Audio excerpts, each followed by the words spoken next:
my friends. Welcome to God Focus this morning. The title of today's episode, Our Sword. I've been thinking about war today. Our adversary has infiltrated every area of our society.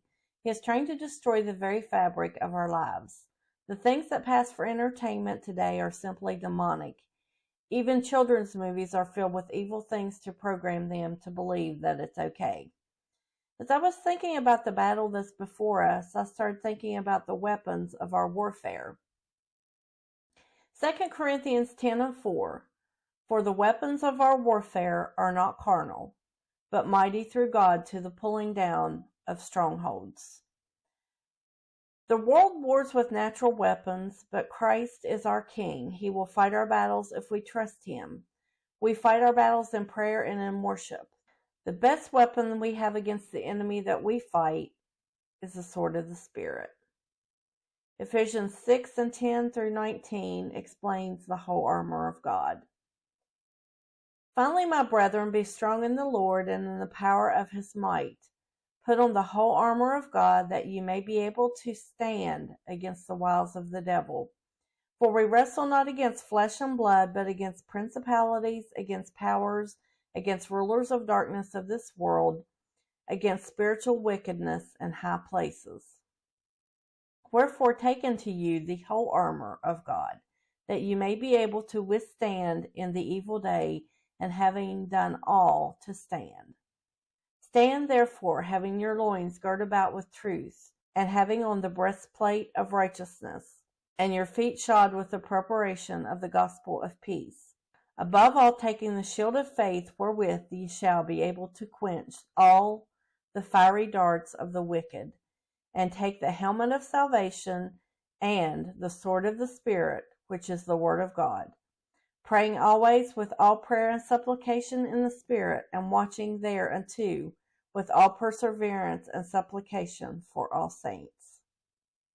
Have you ever thought about these weapons? They are all defensive weapons except one, the sword of the Spirit, which is the word of God. The sword can be a defensive as well as an offensive weapon.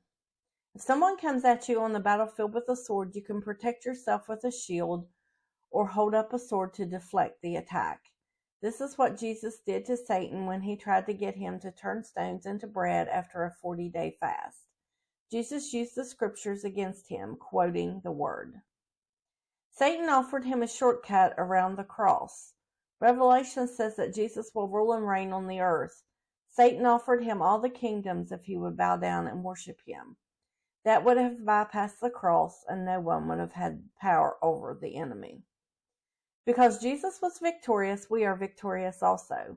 Because He fights our battles for us, we just have to stand still, pray, and wait for Him to move. Then my mind wandered to the story of Saul and how he fell on his sword because he feared the enemy. He would rather have died at his own hand than be taken by the enemy.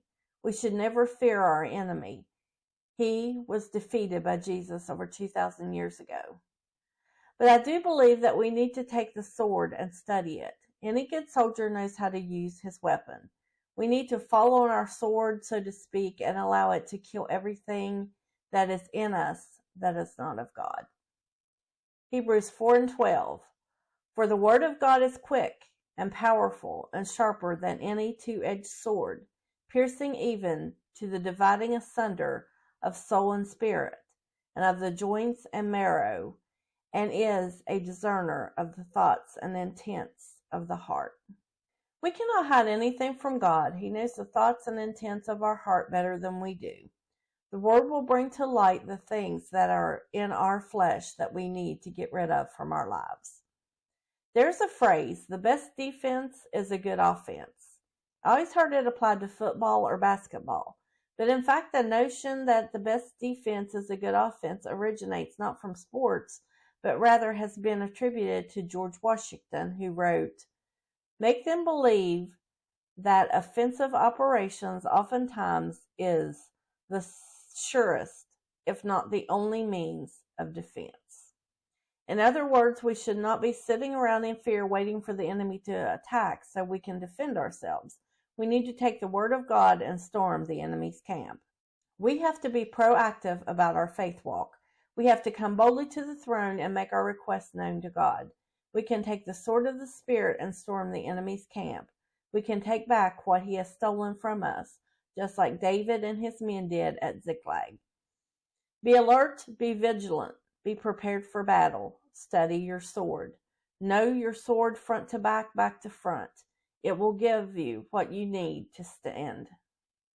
It will give us the words we need to stand on when the enemy attacks. The word of God never fails because he is the word. John 1:1. In the beginning was the Word, and the Word was with God, and the Word was God. Thanks for watching. Until next time, be bold, be brave, and keep your God focus. Like, share, and subscribe for more encouragement. Have a wonderful day.